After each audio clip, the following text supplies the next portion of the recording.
ఇప్పుడే జీ5 app download చేయండి. చూడండి మీ ఫేవరెట్ టీవీ షోస్ ఎప్పుడైనా ఎక్కడైనా. చూస్తూ ఉండండి.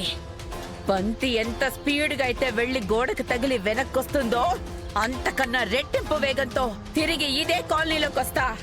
మీ ఇంటి పక్కనే సెటిల్ అవుతా. అప్పుడు అప్పుడు అప్పుడు ఉంటుందిరా ఒక్కొక్కళ్ళకి. సరే సరే సత్యవతి, చేసిన నిర్వాకం చాలు, వెళ్దాం పదండి. ఆగండి. గుళ్ళో దేవుణ్ణే వదిలిపెట్టలేదు, ఇంకా కాలనీ జనాల్ని ఏం వదిలిపెట్టుంటారు? మర్యాదగా మీ దగ్గరున్న దొంగ సొమ్మంతా బయట పెట్టి మరీ వెళ్ళండి. ఏయ్, ఏం మాట్లాడుతున్నావు? దొంగ సొమ్మేంటి? దొంగ సొమ్మేంటి? ప్లీజ్ అత్తయ్య, ఇప్పటిదాకా మా అమ్మ వాళ్ళని అవమానించింది చాలు. దయచేసి వాళ్ళ దారిన వాళ్ళని వెళ్ళనివ్వండి. నువ్వేంటే వాళ్ళకి ఒత్తాసు పలుకుతున్నావు? ఆ దొంగ సొమ్ములో నీకేమైనా వాటా ఇస్తామన్నారా ఏంటి? మైథిలి, వాళ్ళకి ఏవేవో అనుమానాలున్నాయి, అవన్నీ తీరిపోని. అమ్మా, వెతుక్కోండి. త్రిష, వీళ్ల సామాన్లన్నీ వెతికి అందులో దొంగ సొమ్ములుంటే అవన్నీ కాలనీ వాళ్ళకి హ్యాండ్ ఓవర్ చెయ్యి. అలాగే ఆంటీ. ఏయ్, ఏయ్!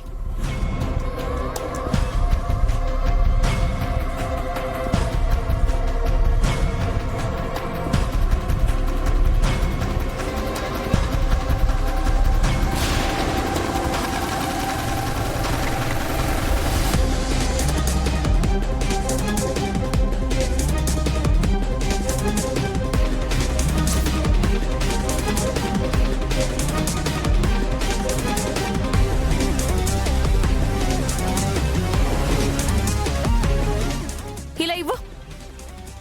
ఇది ఇదా రోజు లీలాకృష్ణ గారు నా బ్యాగ్ లో వేసిన ఉంగరం. అది ఈ సంచిలోకి ఎలా వచ్చింది? హలో, మా లీలాకృష్ణ అన్నయ్య నీ సంచిలో వేస్తే రాలేదు. నువ్వే ఆ రోజున మా అన్నయ్య దగ్గర ఈ ఉంగరం దొంగిలిస్తే వచ్చింది. అమ్మే అనుకున్నాను, కూతురు కూడా దొంగన్నమాట. ఏయ్, నన్నేమన్నా అంటే అనండి, నా కూతుర్నంటే మాత్రం మర్యాద దక్కదు. ఒరేయ్, దొంగ కూతుర్ని దొంగ అనేసరికి కోపం వచ్చేసినట్టుందిరా. కొట్టానంటే పళ్ళు రాలిపోతాయి. ఎవరా దొంగ? నిజానికి దొంగ నేను కాదు, ఇదిగో వీళ్ళ అన్నయ్య లీలాకృష్ణే దొంగ. ఆ రోజు వీళ్ళ అన్నయ్య దొంగతనం చేస్తుంటే నేనే పట్టుకున్నాను. ఆ నేరం తన మీదకి వెళ్ళకూడదనే ఆ ఉంగరం నా బ్యాగ్ లో వేశాడు. ఆ తర్వాత ఉంగరం మిస్ అయింది, ఇన్నాళ్ళకి బయటపడింది. అంతే తప్ప నేనేం దొంగతనం చేయలేదు. సర్లే, ఏదైతేనే మేము పోగొట్టుకున్న ఉంగరం మీ ఇంట్లో దొరికింది. దాంతో మీ అమ్మ దొంగ అన్న నిజం ఇంకాస్త బలపడింది. చూసిన చూపులు చాలు, బయటికెళ్ళండి. పోక ఇంకా ఇక్కడే ఉండి కాపురం చేస్తావనుకుంటున్నావా? అమ్మా, పద.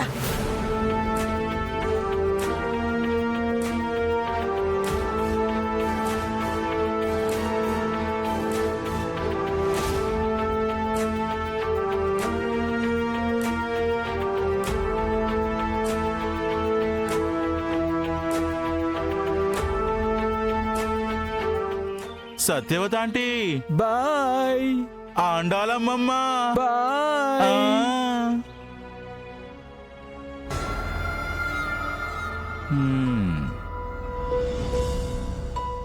ఓరి భగవంతుడా, నిండు సంసారాన్ని ఇలా రోడ్డు పాలు చేశావేం తండ్రి? తలదాచుకోవడానికి నీడ కూడా లేకుండా చేశావేం స్వామి? దొంగతనం చేసిన నాళ్ళు నన్నెవరూ పట్టుకోలేకపోయారు.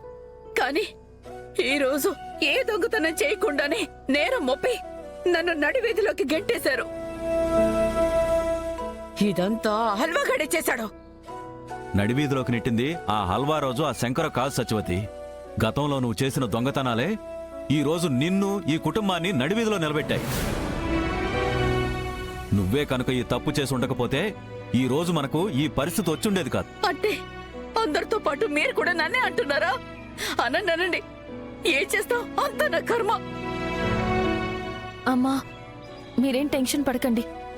ఇప్పుడే నేను ఉత్తమ్ గారు పక్క కాలనీలోకి వెళ్ళి రెంట్కి ఇచ్చే ఇల్లుంటే వచ్చి మిమ్మల్ని తీసుకెళ్తాం. ఉత్తమ్ గారు వెళ్దామా? ఏంటి మైథిలి నువ్వు కూడా? ఇప్పటికిప్పుడు రెంట్ ఇల్లు దొరకచ్చు దొరక్కపోవచ్చు. అప్పటిదాకా మన ఫ్యామిలీ మొత్తం ఇలా నడి రోడ్డు మీద ఉండాల్సిందేనా? ఇంతకు మించి వేరే దారి లేదు కదండి. ఎందుకు లేదు? మావయ్య గారు అందరం కలిసి మా ఇంటికి వెళ్దాం పదండి. ఏంటి బాబు నువ్వు అనేది? అవును మావయ్య గారు, జరిగిందంతా మా ఇంట్లో వాళ్ళకు కూడా తెలుసు కాబట్టి వెళ్ళి రిక్వెస్ట్ చేస్తే రెంట్ హౌస్ దొరికే వరకు మా ఇంట్లో ఉండేందుకు ఒప్పుకుంటారని నా నమ్మకం. వద్దు బాబు, ఎన్ని కష్టాలొచ్చినా ఎన్ని అవమానాలు ఎదురైనా ఆడపిల్లనిచ్చిన ఇంటికి ఆమెడు దూరంలో ఉండటమే మంచిది. ఏంటల్లుడు గారు మీరు కూడా పిలిచి పిల్లనిస్తాను అంటే నలిపి నామం పెట్టాడంట నీలాంటి వాడు. అవతల అల్లుడు గారు మా ఇంట్లోకి రండి అంటుంటే రాను అంటారేంటండి? ఇదిగోండి, మీరు రాకపోతే ఏ గుళ్ళోనో తలదాచుకోండి, మేం మాత్రం వెళ్తాం. అమ్మా పదవే. మైథిలి తీసుకో. ఇదిగో పట్టుకో, అది తీసుకొని రావే. దరిద్రులందరూ తలదాచుకోవడానికి నా ఇల్లేవైనా ధర్మసత్రం అనుకున్నారా?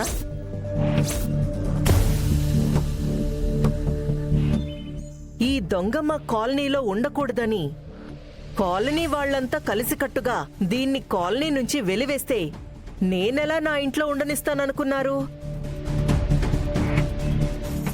అమ్మా ప్లీజ్ అమ్మా, ఎంత కాదనుకున్నా వాళ్ళు మన బంధువులు. సుహాసిని గారి వియ్యంకురాలు తలదాచుకోవడానికి ఇల్లు లేక ఇలా నడి వీధిలో నిలబడ్డారని తెలిస్తే ఆ అవమానం ఎవరికమ్మా? మనకే కదా. ఏంట్రా ఇమోషనల్ బ్లాక్మెయిల్ చేస్తున్నావా? అమ్మా ప్లీజ్ అమ్మా. చూడు, దొంగతనాలు తప్ప మంచితనం తెలియని మీ అత్తకి చోటివ్వడానికి నేను సిద్ధంగా లేను. ఇన్నాళ్టికి అది చేసిన పాపాలు పండి మన కాలనీని వీళ్లు వదిలిపెట్టి వెళ్తున్నారు. అలాంటి ఈ దొంగని ఆదుకోవడం అంటే దారిన పోయే దరిద్రాన్ని తెచ్చి తలకి తగిలించుకున్నట్టే. అవును ఉత్తమ్, మీరు కనుక వాళ్ళని తీసుకొచ్చి మనింట్లో పెడితే సుహాసిని గారు ఇంటి దొంగకి సపోర్ట్ గా నిలబడింది అని అనుకుంటారు. సత్యవతి చేసే దొంగతనాల్లో ఆవిడకి కూడా వాటా ఉంది అనుకుంటారు. నువ్వు ఆపుతావా? చేతనైతే సహాయం చెయ్యి, లేదా నోరు మూసుకుని నీ పనేదో నువ్వు చూసుకో. ఉత్తమ్, లాస్ట్ అండ్ ఫైనల్ గా చెప్తున్నాను, నన్ను కాదని నాకు తెలియకుండా మీ అత్త ఫ్యామిలీని తెచ్చి మన ఇంట్లో పెట్టావో ఇక జీవితంలో నా ముఖం నీకు చూపించను. మన ఇంటి నుంచి నేను శాశ్వతంగా వెళ్ళిపోతాను. అమ్మా అవును, ఇది నిన్ను బెదిరించడానికో నీకులాగా ఎమోషనల్ బ్లాక్మెయిల్ చేయడానికో చెప్పట్లేదు ఉత్తమ్. ఒక దొంగతో కలిసి బతకలేక చెప్తున్నాను. మీ అమ్మ కావాలి అనుకుంటే మీ అత్త ఫ్యామిలీని వదిలేసుకో. జీ5 యాప్ డౌన్లోడ్ చేసి అన్ని ఎపిసోడ్స్ పూర్తి ఉచితంగా చూడండి.